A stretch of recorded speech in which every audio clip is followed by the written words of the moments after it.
आज की इस वीडियो में हम भारत में पाई जाने वाली सभी प्रकार की मिट्टियों को कवर करेंगे। पहले हम भारत में पाई जाने वाली सभी प्रकार की मिट्टियों को डिटेल में पढ़ेंगे और लास्ट में इससे रिलेटेड जो भी प्रीवियस ईयर के क्वेश्चन पूछे गए हैं उन्हें कवर करेंगे।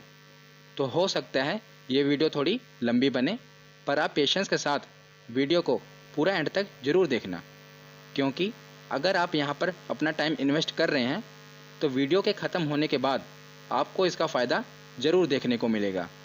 और मैं आपको विश्वास दिलाता हूँ कि अगर आप वीडियो को पूरा एंड तक देखते हैं और लास्ट में प्रीवियस ईयर के क्वेश्चन सोल्व करते हैं तो आपका इस टॉपिक से क्वेश्चन गलत नहीं होगा और आपको इस वीडियो से बाहर क्वेश्चन देखने को नहीं मिलेगा। तो चलिए बिना देरी किए हुए वीडियो को शुरू करते हैं। तो चलिए वीडियो की शुरुआत करते हैं और सबसे पहले देखते हैं मिट्टी, जिसे मृदा कहा जाता है, इसकी डेफिनेशन क्या है। तो मृदा भूमि पर पाई जाने वाली दानेदार परत है जिसका निर्माण मूल रूप से चट्टानों के विखंडित होने, उनमें वनस्पति व जीवों के सड़ने गलने तथा जलवायु की क्रिया से निर्मित अम्लीय पदार्थों से लाखों वर्षों की प्रक्रिया के बाद मृदा का निर्माण होता है। जो आप पृथ्वी की धरातल पर देखते हैं दानेदार परत, वही मृदा कहलाती है और इसका निर्माण चट्टानों के टूटने फूटने और जो पेड़ पौधे होते हैं, जानवर होते हैं, इनके गलने सड़ने के बाद जो इनका अंश बचता है, इससे मिलकर मृदा का निर्माण होता है। और मिट्टी के अध्ययन के विज्ञान को मृदा विज्ञान कहते हैं। ये इम्पोर्टेंट है। हिंदी में तो आसान ही है कि इसे मृदा विज्ञान कहते हैं, पर कई बार ये इंग्लिश में पूछ लिया जाता है। तो मिट्टी के अध्ययन के विज्ञान को इंग्लिश में पेडोलॉजी कहते हैं। याद रखिएगा, क्या कहते हैं? पेडोलॉजी। तो इसे आप कैसे याद रख पाएंगे? देखिए इसकी शुरुआत कैसे हो रही है। अगर आप पहले 3 वर्ड देखें तो PED पेड़, तो आपको पता है पेड़ पौधे कहाँ पर होते हैं? तो मिट्टी में ही होते हैं। तो पेडोलॉजी के पेड़ से आप याद रख पाएंगे कि ये मृदा में ही होते हैं, जिसे पेडोलॉजी कहते हैं। तो आगे है, भारतीय कृषि अनुसंधान परिषद ने भारत की मिट्टियों को 8 वर्गों में विभाजित किया है। याद रखिएगा कि जो भारतीय कृषि अनुसंधान परिषद है, इसने भारत में पाई जाने वाली सभी प्रकार की मिट्टियों को 8 वर्गों में विभाजित किया है। तो ये सभी 8 वर्गों को हम अभी डिटेल में पढ़ेंगे। सबसे पहले हम देख लेते हैं कि ये कौन कौन से वर्ग हैं। तो सबसे पहला है कि भारत में जलोढ़ मिट्टी पाई जाती है, दूसरी है काली मिट्टी, तीसरी लाल मिट्टी, चौथी है लेटराइट मिट्टी, पाँचवीं है पर्वतीय मिट्टी, छठी दलदली मिट्टी, सातवीं मरुस्थलीय मिट्टी और 8वीं लवणीय मिट्टी। तो ये 8 प्रकार की मिट्टियाँ भारत में पाई जाती हैं। तो उसके आगे है कि भारत में सबसे ज़्यादा क्षेत्रफल पर पाई जाने वाली मिट्टियाँ 4 प्रकार की हैं। वैसे तो पूरे भारत में 8 प्रकार की मिट्टियाँ हैं, पर ये 4 प्रकार की मिट्टियाँ जो हैं, ये भारत में आधे से ज़्यादा क्षेत्रफल पर पाई जाती हैं और इन्हीं से एग्ज़ाम में क्वेश्चन बनते हैं। तो इन्हें हम डिटेल में पढ़ेंगे। बाकी हम 8 प्रकार की मिट्टियों को पढ़ेंगे, पर इन चारों को डिटेल में पढ़ेंगे। तो ये जो है जलोढ़ मिट्टी, ये भारत में सबसे ज़्यादा पाई जाती है। दूसरे नंबर पर है लाल मिट्टी, मतलब जलोढ़ मिट्टी के बाद सबसे ज़्यादा लाल मिट्टी पाई जाती है। और लाल मिट्टी के बाद काली मिट्टी भारत में सबसे ज़्यादा पाई जाती है और काली मिट्टी के बाद लेटराइट मिट्टी पाई जाती है। तो ये इनका क्रम है। सबसे ज़्यादा जलोढ़ मिट्टी पाई जाती है, फिर लाल मिट्टी, फिर काली, फिर लेटराइट मिट्टी। तो उसके बाद है कि भारत की सभी मिट्टियों में मुख्यतः 3 तत्वों की कमी होती है। तो भारत में पाई जाने वाली लगभग सभी मिट्टियों में ये 3 तत्वों की कमी होती है। कौन कौन से हैं? नाइट्रोजन, फास्फोरस और ह्यूमस। ये तीनों की कमी होती है। तो नाइट्रोजन, फास्फोरस तो आपने सुना होगा। यह ह्यूमस क्या है? तो अब हम ह्यूमस देखते हैं। तो यह भूरे काले रंग का कार्बनिक पदार्थ है। पेड़ पौधों तथा जंतुओं के प्राकृतिक रूप से सड़ने गलने यानी कि विघटन के बाद जो कार्बनिक पदार्थ निर्मित होता है, उसे ह्यूमस कहते हैं। अभी हमने मृदा की डेफिनेशन देखी, उसमें हमने देखा ना कि मृदा का निर्माण कैसे होता है। तो चट्टानों के टूटने फूटने और साथ ही साथ हमने देखा था कि जो जीव जंतु हैं और पेड़ पौधे हैं, उनके गलने सड़ने के बाद जो अंश बचता है, उसी से मृदा का निर्माण होता है। तो वही जो पेड़ पौधे तथा जंतु का जो गलने सड़ने के बाद जो अंश है, उसी को ह्यूमस कहते हैं और इसे जीवांश भी कहते हैं। याद रखिएगा। तो हमने देख लिया कि भारत की मिट्टियों में तीनों तत्वों की कमी है, नाइट्रोजन, फास्फोरस और ह्यूमस। तो सबसे पहले हम देखते हैं जलोढ़ मिट्टी। भारत में सबसे ज़्यादा पाई जाती है जलोढ़ मिट्टी, मतलब कि ये भारत के सबसे ज़्यादा क्षेत्रफल को कवर करती है। जलोढ़ मिट्टी को ही दोमट मिट्टी और कछारी मिट्टी भी कहते हैं। याद रखिएगा कि दोमट मिट्टी और कछारी मिट्टी जलोढ़ मिट्टी को ही कहते हैं। तो जलोढ़ मिट्टी होती क्या है? जलोढ़ मिट्टी नदियों द्वारा पहाड़ी क्षेत्रों से लाकर मैदानी क्षेत्रों में बिछा दी जाती है। मैं आपको एग्जाम्पल से समझाता हूँ कि जो बड़े बड़े पहाड़ पर्वत होते हैं वहाँ से नदियाँ निकलती हैं। तो नदियाँ क्या करती हैं? पहाड़ों से छोटे छोटे कंकर, वहाँ के अवसाद, मिट्टी, कचरे को लाकर नीचे मैदानी भागों में जमा कर देती हैं। तो वहाँ से जो वो मिट्टी, अवसाद, कचरे को लाकर मैदानी भागों में जमा कर देती हैं, उसी को जलोढ़ मिट्टी कहते हैं। अगर आप जलोढ़ को तोड़ेंगे, उसका संधि विच्छेद करेंगे, तो वो क्या होगा? जल प्लस ओढ़। जल प्लस ओढ़, तो ये क्या है? तो जो जल द्वारा मिट्टी लाकर नीचे मैदानी भागों में ओढ़ा दी जाती है, उसी को जलोढ़ मिट्टी कहते हैं। ठीक है, इसे आप आसानी से समझ गए होंगे। तो जलोढ़ मिट्टी भारत में पाई जाने वाली सर्वाधिक उपजाऊ मिट्टी है। ये भी याद रखिएगा कि जो भारत में पाई जाने वाली सर्वाधिक उपजाऊ मिट्टी है, ये कौन सी है? तो ये जलोढ़ मिट्टी है। तो ये कौन कौन से क्षेत्रफल को कवर करती है? तो भारत में संपूर्ण उत्तरी मैदान और साथ ही साथ तटीय मैदान को ये कवर करती है जलोढ़ मिट्टी। संपूर्ण उत्तरी भारत को, मतलब कि उत्तरी मैदान को, और साथ ही साथ तटीय मैदान को ये कवर करती है। और इसमें क्या प्रचुरता होती है, मतलब इसमें अधिकता क्या देखने को मिलती है? तो चूना तथा पोटाशियम इसमें प्रचुर मात्रा में पाया जाता है। याद रखिएगा, चूना तथा पोटाशियम। और इसमें कमी किसकी होती है? तो मैंने आपको शुरुआत में ही बताया था कि भारत में लगभग सभी मिट्टियों में नाइट्रोजन, फास्फोरस और ह्यूमस की कमी होती है। तो इसमें भी यही कमी है। तो आगे है, ये मिट्टी धान की खेती के लिए काफ़ी अच्छी मानी जाती है, क्योंकि ये काफ़ी उपजाऊ मिट्टी है। तो ये धान की खेती के लिए काफ़ी अच्छी मानी जाती है। और साथ ही साथ गेहूँ, मक्का, तिलहन, आलू की खेती भी इसमें की जाती है। तो आगे हम देखते हैं कि जलोढ़ मिट्टी दो प्रकार की होती है। तो अभी हमने जलोढ़ मिट्टी के बारे में समझा। तो ये जो जलोढ़ मिट्टी होती है, ये दो प्रकार की होती है। बहुत ही इंपॉर्टेंट है, कई बार एग्जाम में पूछा गया है। एक प्रकार को कहते हैं बांगर और दूसरे को कहते हैं खादर। तो ये जलोढ़ मिट्टी के ही प्रकार हैं। तो इसे बांगर और खादर क्यों कहते हैं? बांगर यानी कि जो पुरानी जलोढ़ मिट्टी होती है उसे बांगर कहते हैं, और खादर जो नई जलोढ़ मिट्टी होती है उसे खादर कहते हैं। तो इसे आप ऐसे भी याद रख सकते हैं कि जो पुरानी चीज़ें होती हैं उसे हम भंगार कहते हैं ना, भंगार। तो उसी से आप रिलेट करेंगे बांगर, तो इसे पुरानी जलोढ़ मिट्टी कहते हैं। तो बांगर और खादर क्या होता है, ये मैं आपको एक और एग्जांपल से समझाता हूँ ताकि आपको और क्लियर हो जाए। तो जो ये आप मैप देख रहे हैं, ये है बिहार का मैप। आपको पता है कि बिहार में हर साल बाढ़ आती है। बाढ़ क्यों आती है? क्योंकि नेपाल द्वारा ऊपर से पानी छोड़ दिया जाता है, जिस कारण ये जो आप एरिया देख रहे हैं डार्क ग्रीन, ये हर साल बाढ़ से प्रभावित रहता है। तो हर साल बाढ़ से प्रभावित रहता है। तो यहाँ पर क्या होता है, हर साल नदियों द्वारा मिट्टी लाकर बिछाई जा रही है। तो इसे हम कहेंगे खादर, क्योंकि यहाँ पर नई जलोढ़ मिट्टी आ रही है ना, हर साल बाढ़ से ये एरिया प्रभावित रह रहा है। तो नेपाल द्वारा, मतलब वहाँ के नदियों द्वारा मिट्टी लाकर यहाँ पर बिछाई जा रही है, तो इसे नई जलोढ़ मिट्टी कहेंगे। और बाकी का ये एरिया जो आप देख रहे हैं, ये पैरेट ग्रीन, ये एरिया हर साल बाढ़ से प्रभावित नहीं रहता। कई कई बार क्या होता है, 5-7 सालों बाद कि भारत की नदियाँ भी उफान पर हैं, यहाँ पर भी पानी पूरा लबालब भरा हुआ है, और ऊपर से नेपाल भी पानी छोड़ देता है। तो जिस कारण क्या होता है कि ये पूरा का पूरा उत्तर बिहार बाढ़ से प्रभावित हो जाता है। तो ये एरिया तो हर साल प्रभावित हो ही रहा है, पर ये एरिया भी प्रभावित हो जाता है इसके साथ साथ। तो इससे हम कहेंगे बांगर, क्योंकि हर साल ये प्रभावित नहीं हो रहा। अब 1 साल बाद, मतलब 5 साल बाद प्रभावित हुआ, फिर उसके 7-8 साल बाद फिर प्रभावित हुआ, तो इसे हम कहेंगे पुरानी जलोढ़ मिट्टी, बांगर। पर ये एरिया जो है ये हर साल बाढ़ से प्रभावित हो रहा है। हर साल यहाँ पर नदियों द्वारा मिट्टी बिछाई जा रही है, जिससे हम कहेंगे नई जलोढ़ मिट्टी, तो इसे हम कहेंगे खादर। तो आशा करता हूँ आपको एग्जाम्पल से क्लियर होगा कि जो हर साल एरिया बाढ़ से प्रभावित रहे, जहाँ पर नदियों द्वारा मिट्टी लाकर बिछाई जाए, उसे हम नई जलोढ़ मिट्टी कहेंगे, खादर कहेंगे। और जो एरिया इससे दूर हो, मतलब हर साल बाढ़ से प्रभावित ना हो, उसे हम कहेंगे बांगर। तो जलोढ़ मिट्टी के बाद अब हम देखते हैं काली मिट्टी। तो काली मिट्टी का निर्माण बेसाल्ट चट्टानों के टूटने फूटने से होता है। याद रखिएगा, वेरी इंपॉर्टेंट, कि जो काली मिट्टी है इसका निर्माण बेसाल्ट चट्टानों के टूटने फूटने से होता है। तो बेसाल्ट चट्टानें क्या होती हैं, ये मैं आपको बताता हूँ। तो लाखों साल पहले क्या हुआ, जो ये प्रायद्वीपीय भारत है, मतलब कि दक्षिण भारत है, यहाँ पर इस रीजन में ज्वालामुखी का विस्फोट हुआ। तो ज्वालामुखी का विस्फोट हुआ तो जो उसका लावा है ये पूरा इस एरिया में फैल गया। जहाँ पर आप देखते हैं काली मिट्टी पाई जाती है, इस एरिया में फैल गया। तो जो ज्वालामुखी का विस्फोट हुआ, उसके बाद उसमें से लावा निकला। तो वही लावा जब ठंडा हो गया, ठंडा होकर जम गया, तो उसी से बेसाल्ट चट्टानें बन गईं। तो लावा जब ठंडा हुआ, ठंडा होने के बाद जम गया, तो उसी से बेसाल्ट चट्टानें बनी। अब यही बेसाल्ट चट्टानें जब टूटती फूटती हैं तो उन्हीं से काली मिट्टी का निर्माण होता है।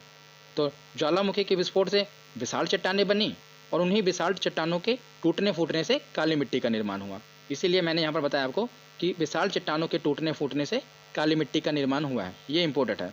तो काली मिट्टी को रेगुर मिट्टी, कपास की मिट्टी और लावा मिट्टी भी कहते हैं। तो लावा मिट्टी इसे क्यों कहते हैं? क्योंकि इसका निर्माण लावा से ही हुआ है, इसीलिए इसे लावा मिट्टी भी कहते हैं। और कपास की मिट्टी क्यों कहते हैं? क्योंकि काली मिट्टी में ही कपास की खेती की जाती है, इसीलिए इसे कपास की मिट्टी कहते हैं। इस मिट्टी का काला रंग टिटेनीफेरस मैग्नेटाइट की उपस्थिति के कारण होता है। तो कई बार एग्जाम में पूछा गया है कि काली मिट्टी का रंग काला क्यों होता है? क्योंकि इसमें उपस्थित होता है टिटेनीफेरस मैग्नेटाइट। तो इसे आप याद कैसे करेंगे? इसमें वर्ड है ना मैग्नेटाइट, तो आपने देखा होगा मैग्नेट को, मैग्नेट ब्लैक कलर का होता है ना, आपने राउंड मैग्नेट को देखा होगा, ये वाला, ये ब्लैक कलर का होता है। तो इसी से आप रिलेट करेंगे, इसमें वर्ड है टिटेनीफेरस मैग्नेटाइट। मैग्नेट कौन से कलर का होता है? तो ब्लैक कलर का होता है। तो इससे आपको पता रहेगा कि काली मिट्टी में मैग्नेटाइट उपस्थित होता है, जिसके कारण इसका रंग काला होता है। ये तो ट्रिक है। उसके बाद हम देखते हैं कि काली मिट्टी किस किस क्षेत्र में फैली हुई है। तो यह है मध्य प्रदेश, गुजरात, महाराष्ट्र, उत्तरी कर्नाटक में फैली हुई है। और प्रायद्वीपीय भारत में काली मिट्टी सबसे ज़्यादा पाई जाती है। तो ये प्रायद्वीपीय भारत है ना, इसमें सबसे ज़्यादा कौन सी मिट्टी पाई जाती है? तो काली मिट्टी पाई जाती है। अगर हम बात करें कि काली मिट्टी का सबसे ज़्यादा विस्तार कहाँ देखने को मिलता है, तो ये महाराष्ट्र में देखने को मिलता है। याद रखिएगा कि काली मिट्टी का सबसे ज़्यादा विस्तार महाराष्ट्र में देखने को मिलता है। और काली मिट्टी में कपास की खेती के लिए बहुत ही उपयुक्त होती है, मतलब कि कपास की खेती काली मिट्टी में ही की जाती है। तो आगे हम देखते हैं कि काली मिट्टी को जुते हुए खेत की मिट्टी भी कहते हैं। याद रखिएगा, जो ये मैं आपको फैक्ट बता रहा हूँ ये सभी इंपॉर्टेंट हैं और एग्जाम में पूछे गए हैं। तो काली मिट्टी को जुते हुए खेत की मिट्टी भी कहते हैं। क्यों कहते हैं? इसका कारण क्या है? क्योंकि काली मिट्टी में जल सोखने की क्षमता अधिक होती है और जब इसके ऊपर धूप पड़ती है तो इसमें दरारें पड़ जाती हैं, जिस कारण इसे जुते हुए खेत की मिट्टी भी कहते हैं। तो जैसा कि आप इमेज में देख रहे हैं, ये काली मिट्टी है जिसमें क्या हुआ, दरारें पड़ गई हैं, जिस कारण ऐसा प्रतीत हो रहा है कि खेत की जुताई हुई है, पर नहीं, ये काली मिट्टी में दरारें पड़ने के कारण ये ऐसा लग रहा है कि जुते हुए खेत की मिट्टी है। तो याद रखिएगा, ये इंपॉर्टेंट है कि काली मिट्टी को ही जुते हुए खेत की मिट्टी कहते हैं। तो काली मिट्टी के बाद अब हम देखते हैं लाल मिट्टी। लाल मिट्टी प्रायद्वीपीय भारत के कम वर्षा वाले क्षेत्रों में पाई जाती है। तो भारत में जहाँ पर कम वर्षा होती है उन क्षेत्रों में लाल मिट्टी पाई जाती है। इस मिट्टी का लाल रंग फेरिक ऑक्साइड की उपस्थिति के कारण होता है। तो याद रखिएगा कि फेरिक ऑक्साइड की उपस्थिति के कारण ही मिट्टी का रंग लाल होता है। तो फेरिक ऑक्साइड लोहे का ऑक्साइड है, तो आपको पता होगा कि जब लोहे में जंग लगता है तो उसका रंग भूरा लाल हो जाता है। तो उसी प्रकार फेरिक ऑक्साइड जिस मिट्टी में होगा उस मिट्टी का रंग लाल हो जाएगा। इस मिट्टी में लोहा और सिलिका की अधिकता होती है। तो याद रखिएगा कि इसमें अधिकता किसकी होती है? तो लोहा और सिलिका की अधिकता होती है। और यह मिट्टी भारत में तमिलनाडु, आंध्र प्रदेश, नागालैंड, महाराष्ट्र, कर्नाटक के कुछ भागों में पाई जाती है। पर आपको ये सभी राज्य याद नहीं रखने, आपको याद क्या रखना है कि तमिलनाडु और आंध्र प्रदेश की सबसे ज़्यादा इसका विस्तार तमिलनाडु और आंध्र प्रदेश में देखने को मिलता है। और जब भी आपसे एग्जाम में क्वेश्चन पूछा जाएगा तो तमिलनाडु और आंध्र प्रदेश ही पूछा जाएगा। तो लाल मिट्टी का सबसे ज़्यादा विस्तार तमिलनाडु और आंध्र प्रदेश में देखने को मिलता है, इस एरिया में। तो उसके बाद हम देखते हैं कि यह मिट्टी बाजरे की खेती के लिए काफ़ी उपयुक्त मानी जाती है। तो जो लाल मिट्टी होती है इसमें बाजरे की खेती के लिए ये काफ़ी उपयुक्त मानी जाती है। और जब लाल मिट्टी जल को सोख लेती है, यानी कि जलयोजित अवस्था में होती है, तब यह पीली दिखाई पड़ती है।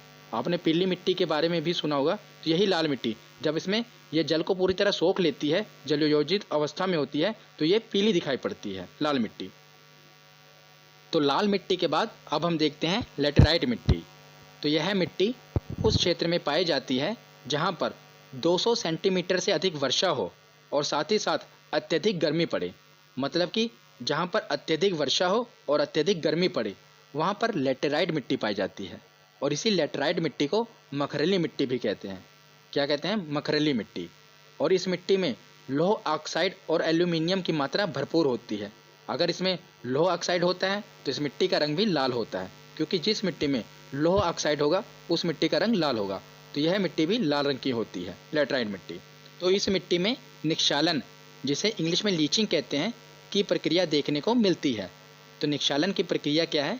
जैसा मैंने अभी आपको बताया कि ये मिट्टी कहाँ पर देखने को मिलेगी, जहाँ पर अत्यधिक वर्षा होगी। तो अत्यधिक वर्षा होने के कारण क्या होता है, जो मिट्टी के ऊपर पोषक तत्व होते हैं वो पानी में घुलकर बह जाते हैं। तो जिस कारण ये मिट्टी अत्यधिक उपजाऊ नहीं होती, क्योंकि इसके जो पोषक तत्व हैं वो जल में घुलकर बह जाते हैं। इसी को निक्षालन की प्रक्रिया कहते हैं। तो आशा करता हूँ आपको समझ में आई होगी। और इसके बाद यह मिट्टी कहाँ देखने को मिलती है? तो यह मिट्टी मुख्यतः केरल, कर्नाटक, तमिलनाडु, महाराष्ट्र, तो जो ये भारत का पश्चिमी घाट है यहाँ पर, और साथ ही साथ उड़ीसा, मेघालय और असम के कुछ हिस्सों में देखने को मिलती है। तो आपको ये सभी राज्य याद नहीं रखने, बस आपको ये याद रखना है कि जो पश्चिमी घाट है यहाँ पर, और साथ ही साथ जो इसका सबसे ज़्यादा विस्तार है वो केरल में देखने को मिलता है। मतलब कि केरल में लेटराइट मिट्टी पाई जाती है। सबसे ज़्यादा भारत में लेटराइट मिट्टी का विस्तार केरल में ही देखने को मिलता है। और लेटराइट मिट्टी में चाय, कॉफ़ी, मतलब कि जो पेय पदार्थ हैं, और साथ ही साथ इलायची, काजू की खेती के लिए ये सबसे ज़्यादा उपयुक्त मानी जाती है लेटराइट मिट्टी। तो इसके बाद है कि लेटराइट मिट्टी का उपयोग ईंट बनाने के लिए किया जाता है। काफ़ी इंपॉर्टेंट है, एग्जाम में कई बार पूछा गया है कि ईंट बनाने के लिए कौन सी मिट्टी उपयुक्त होती है। तो यह है लेटराइट मिट्टी। इसे तो और आप आसानी से याद रख पाएंगे। कैसे? क्योंकि लेटराइट के पीछे ही ईंट, आप देख रहे हैं ना, लेटराइट, इसी से बनती है ईंट। तो ये आप और आसानी से याद रख पाएंगे। तो लेटराइट मिट्टी के बाद अब देखते हैं लवणीय मिट्टी। जैसा कि नाम से क्लियर है कि जिस मिट्टी में लवण यानी कि नमक की मात्रा ज़्यादा हो उसे लवणीय मिट्टी कहते हैं। जब मिट्टी की प्रकृति क्षारीय होती है और उसमें नमक की मात्रा बढ़ जाती है तो उसे लवणीय मिट्टी कहते हैं। और साथ ही साथ लवणीय मिट्टी को रेह, कल्लर और ऊसर मिट्टी के नाम से भी जाना जाता है। मतलब कि भारत के अलग अलग राज्यों में ये लवणीय मिट्टी पाई जाती है, तो वहाँ पर उसे अलग अलग नामों से जाना जाता है। तो रेह, कल्लर और ऊसर इसी मिट्टी के नाम हैं।